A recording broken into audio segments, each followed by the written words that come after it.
Sorry this has been pushed back and forth so many different times, but I'm excited to be here. And for those of you who joined me on my last webinar, I just wanted to say thank you. Today we're going to be going over how to create an engineering operations manual and everything that's going to entail. Now, a little bit about me. My name is Nick. I've been in the facility management space for just a little over the last 10 years. I've become everything at an expert of plunging toilets and changing light bulbs to being fortunate enough to work on some fantastic remodels with some amazing people, some of the most well-known names in the world, a couple of the owners of Under Armour, all the way to a luxury high-rise that was being built that I was fortunate enough to be a part of, that just over 200 million, so a pretty good-sized project, and a little bit of everything in between. Before we get started, I just wanted to say that the whole idea behind creating this manual, you have to remember that while you and I may be in facility management, building maintenance, that the equipment itself is pretty simple to maintain, and that's a decent aspect of our job. But as you'll be able to tell here shortly, 40% of what you do during a day is actually administrative work. So the first thing on your team that you need to take, or the first thing that you as a leader need to take care of, is your team. So just keep that in mind while we're going through all of this, that the equipment comes with manuals. When something breaks down, there's generally some diagnostic, sorry about that, some diagnostic stuff that you can go through in order to repair it. But if you don't have the right systems, policies, procedures, checklists in place in order to take care of your team, then you're going to set yourself up for a pretty tough road ahead. So that's how I wanted to start it. And yeah, as you can see from the beginning, and I'm not going to go through every single page, page by page, but I do want to just briefly touch on all the different aspects here. So the first 75 pages or so are all administrative. What you as the facility manager, chief engineer, whatever the title you want to give yourself, are going to be responsible for. That's essentially how to set everything up. The second are going to be your programs. Programs meaning what do you have in place? Is it your preventative maintenance program, your breakdown maintenance? What do you do in case of emergency? If there's a power outage, sprinkler interruption, everything in between. Systems are, what are the systems that you follow? How many tools do you need to have on a preventative maintenance PM cart? So on and so forth. General, that's pretty self-explanatory. And then additional is kind of a mix of a few different things, but for the most part, the items that may fall into any one of those categories, but just don't typically have a good home in anywhere in particular.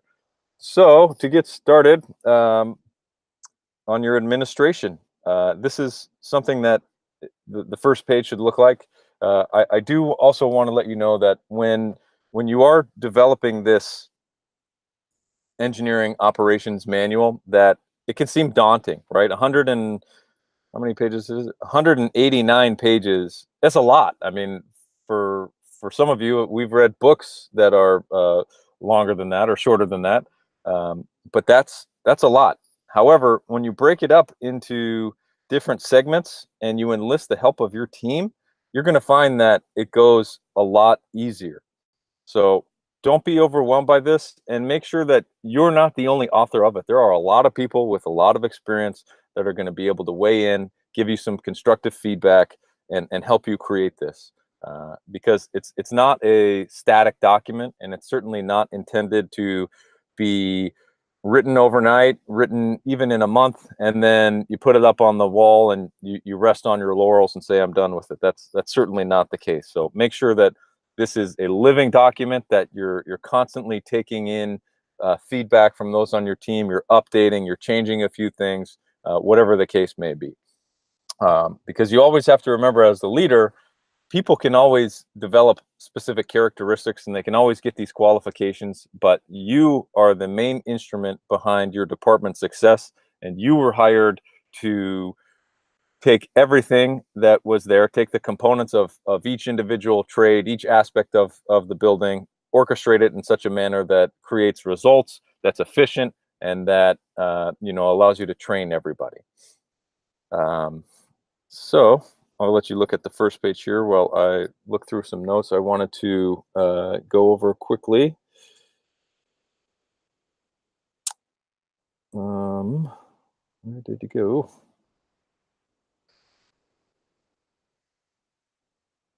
So let's see here. Going through, a couple of the things as the department leader that you're going to want to remember, and the reason that it's important to create a engineering operations manual is because, quite frankly, you never want to have to repeat yourself again. Your goal should be to identify something, and when you do it, if you have identified that it's a repeatable process, you want to create an SOP for it. You're going to find that the majority of these operations manual are comprised of a substantial amount of standard operating procedures.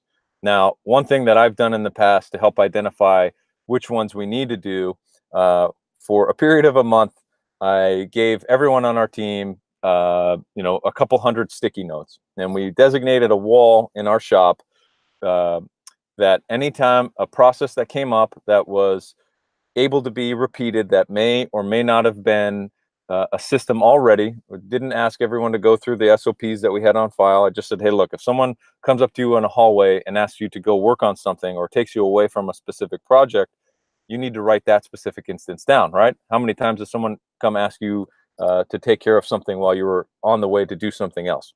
That's an example.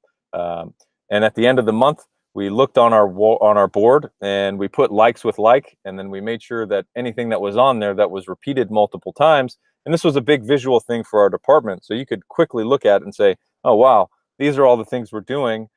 Here's what we have ingrained in our operations manual, and this is what we need to add to it. So it was a really great way to help create a more refined operations manual. So that was the second point, which was to automate when possible. So you've identified systemic repeatable tasks. The other benefit to creating the operations manual is that it's going to create a wonderful onboarding process for your new staff. It's going to be a great refresher for your existing staff, and it's really going to help create transparency in your department that will give you a point of reference that you're always going to be able to go back on. As many of you may know, unfortunately, the reason SOPs are created, sometimes they're predictive, but most of the time they're reactive to something that's happened, whether it's a time card issue, time clock issue, a breakdown maintenance issue on something that you haven't encountered before, whatever the case may be. But it's always great to have that, and then also hand it to your staff. And then sometimes you can have a field on there to have them sign for it, acknowledging that they've read and understood it. So SOPs serve a multitude of different things that I think you're going to find beneficial. So again, the first 75 pages are all administrative. You as the chief engineer, here's the policy as an example. The chief engineer is to implement a budget control guidelines in accordance with the following procedures. So here's your standard. Here's what you would be doing, so on and so forth. By the way, if any of you would like a copy of this, please leave a comment or send me a message. I'd be happy to send it over to you. I think this is pretty encompassing. So I'll skip through quickly. Again, administrative. You as the chief engineer need to make sure that you're constantly monitoring what your expectations are, right? If you don't inspect what you expect, then how are you going to be successful? Great example with this one, how this completely saved my butt. There was a time where it wasn't on kilowatt hours, but it was on water usage. We monitor the meters weekly, and we have a log, and it's not just a pencil whip log. It's a legitimate part of a workload that we give one of our team members. And they've been so diligent about it. Thankfully, we did a big construction project where one of our new tenants dug down about 10 feet to tie in a new sewer line, and then a small sinkhole developed, and they tried to blame it on a broken irrigation meter. Well, we'd been tracking that thing for years, and thankfully we had all the data that was there. We were able to come back and say, well, you might think that it's a sewer, an irrigation leak, but our numbers and data say different. So that really got us out of a bind there. That was like a $25,000 repair fee that we didn't have to pay. And I'm sorry, some of this formatting didn't come out the way I wanted it to when I changed it over to a slide. So I apologize for that. So I think you get the idea for the first 75 pages. This is what this is. I'll skip down to the next section just to get a quick overview. And again, anybody looking for this, please just send me a message. I'll be happy to send it to you in a PDF or any format that you like. We'll just thumb through here. Programs, right? Your repair log, preventative maintenance. Again, these are just a few examples I put in there. Each one of your departments and your program specifics are going to be different, and you can tailor this to however you like. So I just put some pretty big, simple ones in there. How are you chronicling your repair log? What are you doing for your PMs? Fire life safety, safety tag out, lockout tag out. And then this one, you can put anything you want. But for those of you who do the thermographic infrared studies on your electrical panels. So again, this is something that you're going to say, hey, this is a program we have. We have this many rooms at our hotel, or whatever you're. If you're a retail manager, you have 300 spaces available. 25% of the rooms need to be serviced, and you should have a turn rate of 4 months, right? So quarterly, you're turning all the rooms over in some fashion, whatever that means specifically to you.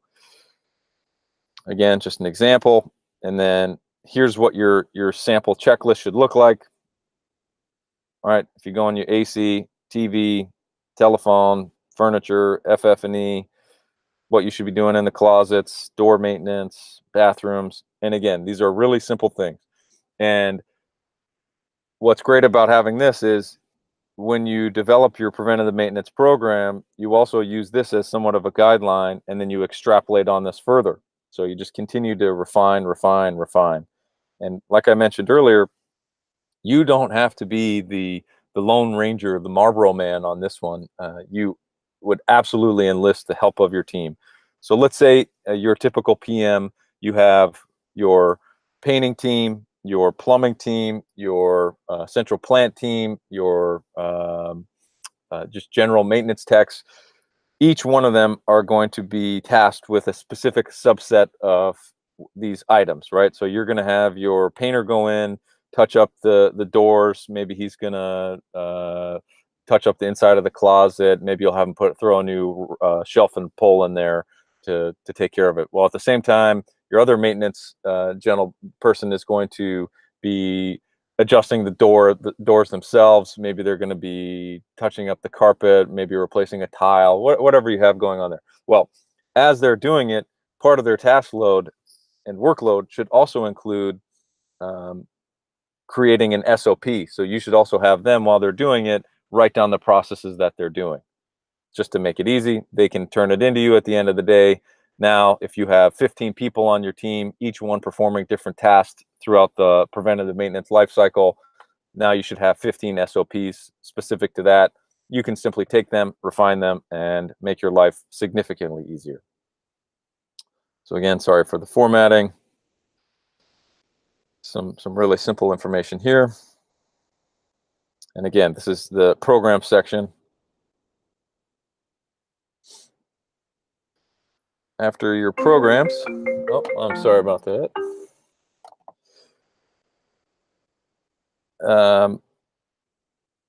After we get to the programs,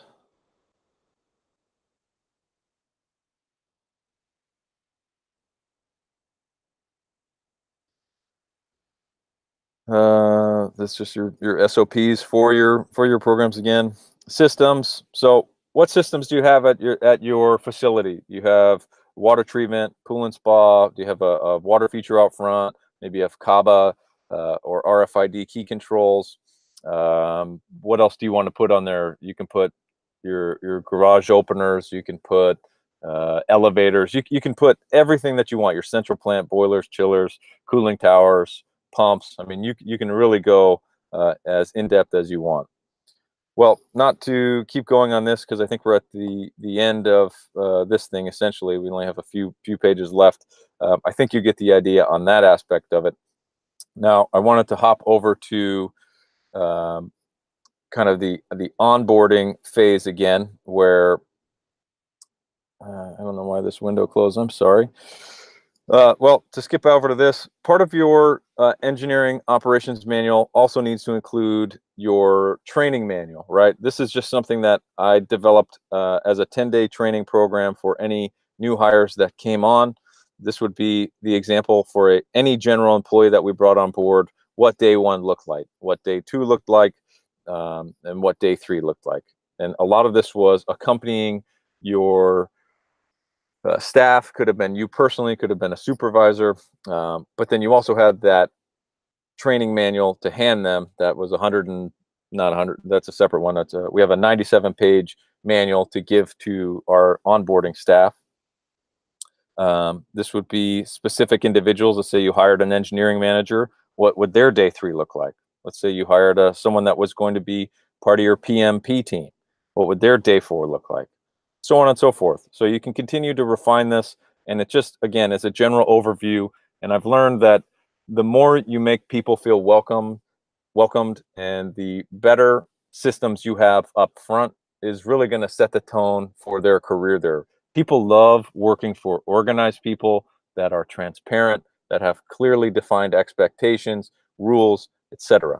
So make sure you have a really solid initial training program set up in addition to your operations manual, which leads me to the next thing. When you bring a new person on board, let's say that they come in at your entry level. Now, for some of you, Tech 1 might be the highest level. Tech 3 might be the highest level. Regardless, if you start at the beginning, how does one of your team members advance? Well, this is something that I came up with that I thought if you, as a new hire, wanted to advance your career from going from a maintenance tech 1 to a tech 2, aside from just reading the next job description and trying to apply for it, hoping you're qualified, this is something that we came up with by saying, all right, you need to change 10 outlets. Now, part of this was to see what type of initiative this person was going to take. Are they going to wait for a room call? Are they going to just to go take initiative and do it on their own? I told you that you needed to change 10 outlets as an example, but they don't have to. They didn't have to be only room call based. You could have changed 10 outlets in a day if you wanted to. If you wanted to go through all the common areas and update anything that you thought we needed to, that's okay. The process should still be the same. The same was true with toilets, switches, ceiling fans. I mean, when you run a large property, or any property for that matter, there's always room for improvement, and there's always a reason that somebody could upgrade something, especially with these smaller nominal value items. I think the rest is pretty self-explanatory. Then at the bottom, we said, all right, you're going to need to shadow a mechanical rounds person for 2 weeks. We need you to go to these specific areas. We need to give you training on our generator, overview of the elevators, the elevator rooms. You need to shadow a CPO, a certified pool operator, for 2 days. Give you an overview of life safety, etc. And then the very last one was you needed to run 1,000 room calls. Depending on your operation, some of you are going to need to tweak this number. For me, 1,000 room calls at that time meant just a little over 6 months. It could be 6 months to a year, depending on the position you were put in, and the level of intensity would also vary. So it is somewhat of a weighted number there. But by and large, at the end of the day, when you were able to complete all of these items, and you've done this additional checklist, for the most part, you were ready to apply for the next level of a tech.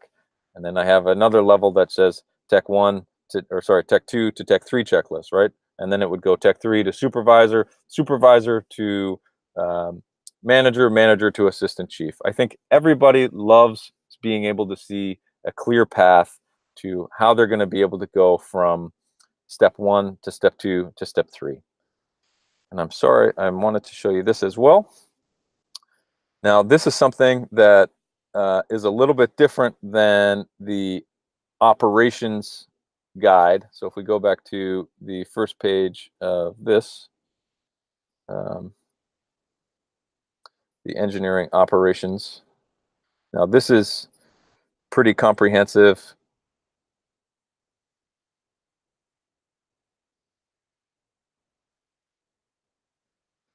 So here's your operations manual, and here is your department training manual. So again, very similar idea.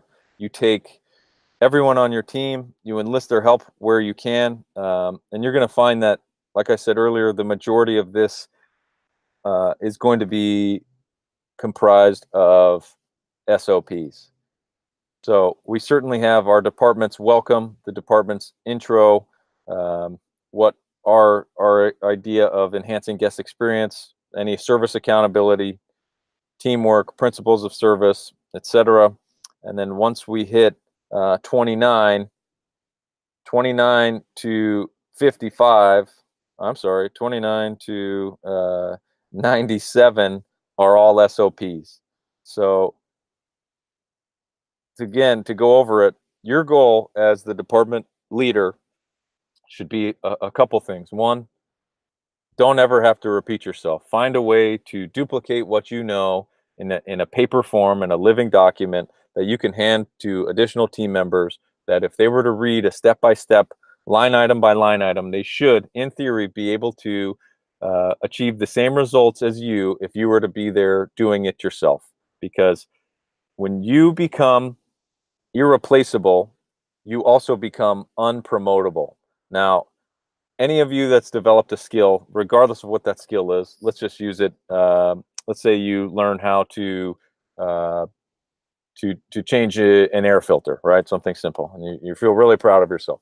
Now, when you get the first call and you're the only one on the team that can change the air filter, you feel really good. You walk around, your head's kind of held high, your chest is puffed up, and you're, yeah, I got it, I got this. You go change the air filter. Okay, no big deal. Then when the second call comes in to change the air filter and you're the only one on the team, you feel pretty good about it still. You're going, yeah, no problem. I got this. I know how to do this. I'm the only one on the team that can do it. Check me out. Then when you're the third call, you go, oh, man, I really hope that someone else is going to be able to change these air filters all the time, because this isn't the best use of my time, and it's not my most valuable skill set. By the fourth call, you're taking someone with you and you're saying, hey, person, this is how you change an air filter. I need help doing this, and this is no longer of value to me. So here you go.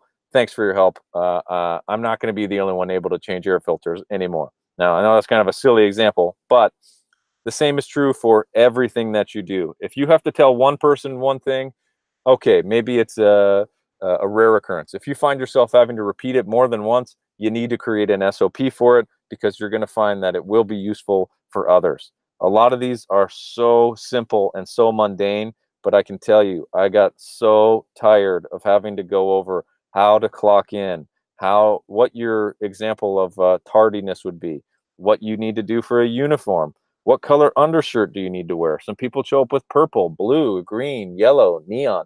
And I go, okay, well, I don't know why you own that shirt to begin with, but no, it needs to be this color, right, to match with your uniform. Parking passes, etc., etc. So you're going to find that, again, these are going to be great training manuals for your team. They're also going to be great reference points and refreshers, and they're going to be fantastic onboarding experiences. So how I've used these as refreshers, let's say a handful of people are experiencing issues with using the wrong guest verbiage. You hear people in the hallway saying, hey man, thanks for visiting the hotel, or yeah dude, thanks, that's so cool, thanks so much for coming by. You have to talk to them and say, hey, hey tech, I want to let you know Thank you so much for being personal with the guest, but I want to let you know we need to work on our verbiage a little bit. Well, you could do it that way and train one, or you could take that as the example. The next pre-shift meeting you have the next morning, or any shift you have that for that matter, you can print out the verbiage SOP. You can go over it, and you can have everybody sign off on it again, saying that they've read and understood what the proper verbiage to use around guests are, or cell phone policies, etc. Um, here's kind of our, again, you were hired, we bring you on board. Here's what we expect you to read. Here's what can happen. Here's what we anticipate um, our department to look like. Here's how we want it to operate. Here's how we expect you to treat guests, our own team members, etc. I'll just give you an example of another SOP. Attendance, right? Here's your standard operating procedure. Arriving to work late, what we expect, right? When you come to rely heavily on key team members, when they're late, when they're no call, no show, when you have other members of the team that are maybe waiting for a shift change and they need these other people to show up before they can leave, it's not fair, right? So we ended up creating a lot of these. They seem harsh for something such as simple as showing up on time, but people that are valued, we take their time seriously, especially those that are trying to leave and get home or go to another job, whatever they might have. So aside from that, to wrap this up, that is the basic overview of creating an engineering operations manual. To go over it again, create systems that allow you to duplicate yourself, stop repeating yourself, ensure that you have enough programs and policies in place that will allow you to run your department efficiently, ensure that you're able to find somebody on the team that can replace, what am I trying to say? Ensure that you have someone on your team that is going to be able to assist you with all this. If you have an engineering manager, supervisor, enlist their help. Remember that if you become irreplaceable, you become unpromotable. So if I were you, as your department manager, the first thing I would be doing would be looking for the person that's going to be able to take my job. And how can I train that person who I've identified on my team to take my job, so I can then leave to take a bigger position within the organization. And when I operate with that mindset in mind, it allows me to kind of get into this flow of creating these manuals, saying, all right, if I were to retrain myself, what would I want to know? And then when you have that superstar on your team that you take under your wing, you can have this over to him. And then when you take vacation, when you take time off, if you have something come up, they're able to refer to this. They've already been trained. They're able to fill in no problem. And you can rest easy on a lot of different levels. So other than that, you're going to find that the majority of your time is spent doing administrative work, people issues. The next biggest set are going to be your programs and systems. Everything else is going to kind of come naturally after that point. But if you enjoyed this, please make sure you subscribe. I really appreciate you watching through to the end if you've come this far. Other than that, I hope you all have a great rest of your day. And if there's anything else you might need from me, please feel free to send me a message. If you'd like any of these forms, or if you need any SOPs, I have probably 300 of them written. I'm happy to help you write them if you need to. Just send me a message and have a great day.